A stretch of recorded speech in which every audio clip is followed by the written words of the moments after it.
Dia Production présente la 3e édition Hirde Hirande Laccire Hako to Ravenaye. Bandirabi saha fof e yaadiɓe mum kono kadi jamma kala e yontaɓe muɗum on jamma jogoro wonde ko ñande sappo tati lewru décembre sanga 20h ndalankoɓe jogorɓe jirwinde on jamma ko Oumar Fouta jeune talent suka dariɗo e saha muɗum e Nafi Mboup Gawlo pare o jamma ko honorable député Aliou Dembourou Sow président convergence des éleveurs du Sénégal marraine o woni Yuman Nguyen Yangue koɓeɗo Coumba Yero Nalla Sow jeeyaɗo toon to Gori Lakke joɗiɗo toon to Belgique marraine goɗɗo ko Kumbali on jeya ko tonto Agnam Lidouɓe kamne jooɗi ko tonto dawlaji dentuɗe e Amérique bandiraɓe yontaɓe o jamma gasani ene hen witeɓe les invités d'honneur Mansour Dia ko PDG nouvelle bijouterie Dande Leñol on jeya ko tonto Kobillo monsieur Djeylani Aliou Mamadou Sow ko homme d'affaires kono kadi ko ceernajo responsable politique jeyaɗo tonto Ñari Tidiane Bousso ko PDG TB compagnie Kankayiri peinture on jeya ko tonto Agnam Siwol Acca Diallo madame Sall ko joom suudu maire mo Bakel ceerno Amadou Sow jeeɗo toon to wuro Dekle Fulɓe bandiraɓe wotomo luuta o jamma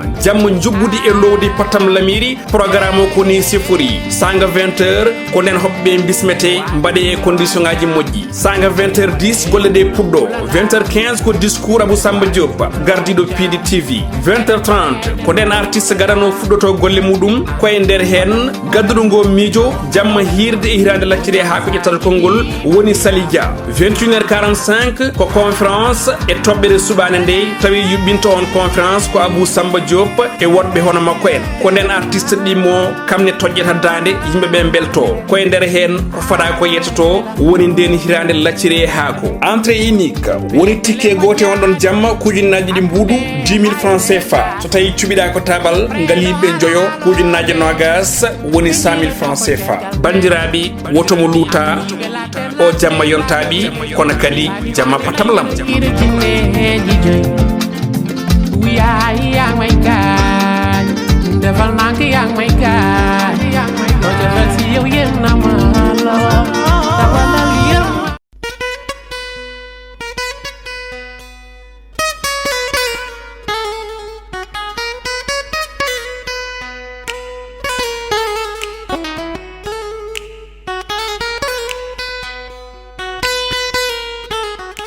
jam wale mon bandiraɓe musidɓe tedduɓe hettiɓe darama e Pidi TV en garti kattane jomiraɗo subaka hande gam yettina non ko sifa e kelle gadane jandeji ɗiɗi Sénégal joni paɗen koye jandeji ɗi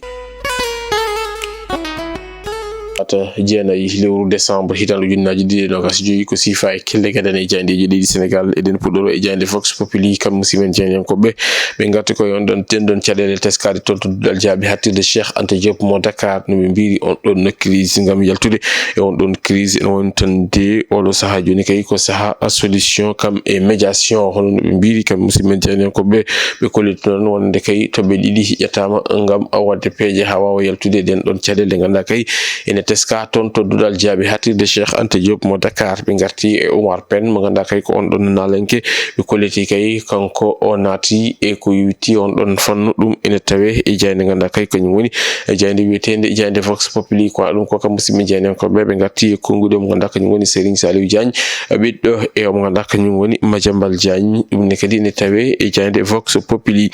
jayde L'As Quotidien ko hen arti ɓe mbitande ko ina tolni e milliarduji 3,7 ɗum woni ko anniya ñifirede ɗum ɗon lewlew no ganduɗa kay nana rewrewta toon to duɗal jaabi hattirde Cheikh Anta Diop mo Dakar hono no wiiri e kamɓe musidɓe men e jeeniyankoɓe kono ɗum ko ɓe garti e omo ganduɗa kañum woni Oumar Wade mo ganduɗa kay kañum woni toɗɗaɗo keso ɗum koko yiwiti haali SMK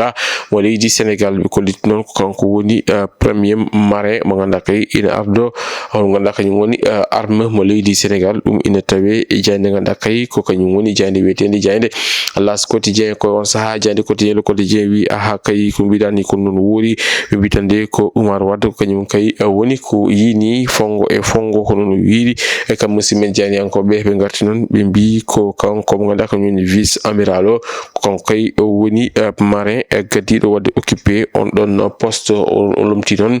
ko mo ganduɗa kañum woni général Mbaye Cissé mo ganduɗa kay ene anniyi mo anniyi ɗum lomtade e lewru février fandu darade hono wiiri kam musimen jaynankoɓe kono noon ɓe garti e om ganda kañum woni ɓiɗɗo e Madiambal Diagne on woni Serigne Saliou caggal nde o yalti toon to suudu dumbirdu o waɗi ɓatake jettor fewde e ɓen annangal noon ɗon woɓɓe ha wawa yaltude toon to suudu dumbirdu ɗum ne kadi ine tawe e jande quotidien le quotidien ko ɗum ko kam musimen jaynankoɓe garti e on ɗon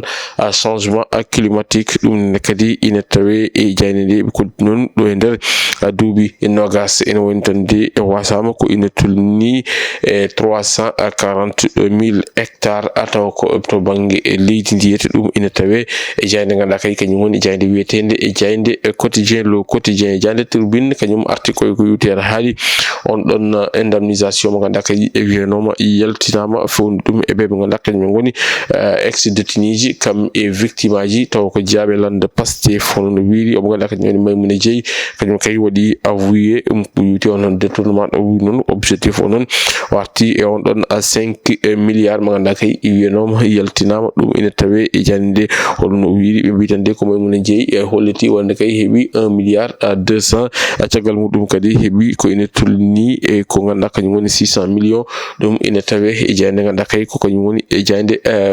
bajjade ganduɗa kañum woni jande turbine quotidien hono no ɓe mbaɗiri e gardidi natal mabɓe kam musidɓe jeydiyankoɓe ko ɗum ko ɓe garti Badara Gadiaga mo ganduɗa kay ko ne toon to suudu dumbirdu ɓe mbi ko ine tolni e 150 ñalawma ko ɗum kay woni ko waɗi e toon to suudu dumbirdu omo ganduɗa kañum woni e Badara Gadiaga ɗum ine tawe e jayde ganduɗa kañum woni jayde turbine quotidien jayde direct news ko hen arti kañum ne wi aha kay on ɗon korkaji ene wayno e leydi ɓesguɗi ɗi koko jewni e nden ɗon dande mo ganduɗa kay kañum woni Badara Gadiaga mo ganduɗa waɗi ko ine tolni e 150 ñalawma toon to suudu dumbirdu ɗum ine tawe e jayde ganduɗa kay kañum woni jayde wiyetende jayde direct news ɓe mbaɗi e natal omo ganduɗa kañum woni Badara Gadiaga ɗon ɗo jooɗi e on ɗon plateau mo ganduɗa kay kañum woni plateau mo jakarlo ɗo wowono yiyede e kala e saaha ƴeewoyen jayde guendire nde Le Soleil jayde Soleil kañum arti koko yuti on ɗon mo ganduɗa kañum woni amiral mo ganduɗa kanko woni Oumar Wade mo ganduɗa kay kañum woni ko waɗa nommé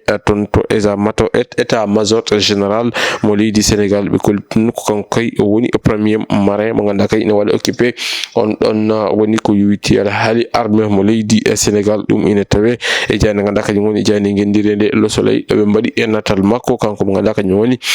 amiral Oumar Wade mo ganduɗa kay ko kanko suɓa kesso e dow gardigu ko yuti e état major général ɗo ete nder leydi Sénégal hono no waɗiri e jayde ganduɗa kay kañum woni jayde guendire nde Le Soleil ɓe gartini kadi on ɗon plan mo ganduɗa kay e laamu leydi e Sénégal lelni ɗum ko kam wawde yaltude on ɗon crise wonande kay gouvernement o ɗum ine tawe e jayde guendire nde e jayde Le Soleil yaw yen jayde coftal ɓallinde jayde ganduɗa kañum woni jayde record quotidien kañum arti ko yuti alhaali Ligue des champions européenne ɓe mbitande kañum kay waɗi apte ngam hoccindede on ɗon équipe mo ganduɗa kay kañum woni AS Monaco mo ganduɗa kay ko ex équipe makko hono no wiiri kamɓe musidmen e jeydiyankoɓe ɓe garti noon ne kadi e mo ganduɗa kañum woni Youssouf Mbodj mo ganduɗa kay waɗi défié Pape Matar hono no wiiri kamɓe musidmen e jeydiyankoɓe kamɓe e jayde ganduɗa kay kañum woni e jayde ganduɗa kañum woni e jayde record quotidien kono noon ne kadi ɓe garti e mo ganduɗa kañum woni Habib Diarra mo ganduɗa kay oɗo saaha joni ene ɗamina yaade mum toon to Coupe d'Afrique des Nations ɗum ko caggal ko gañi ko ene tolni e lebbi ɗiɗi bandiraɓe musidɓe tedduɓe heddiɓe darɓe Ayaw Pindi TV ko ɗum woni komin kam no rubnida ɗon ko sifa e kele gadane yoga e jayndeji leydi Sénégal ali meɗen e rubindi jayndeji wonata ko janggo soko weeli keno ɗo e nden min mbi on jokke ɗoftade kam rewiɗade programme uji ɗi Pindi TV Allah jarama on jarama.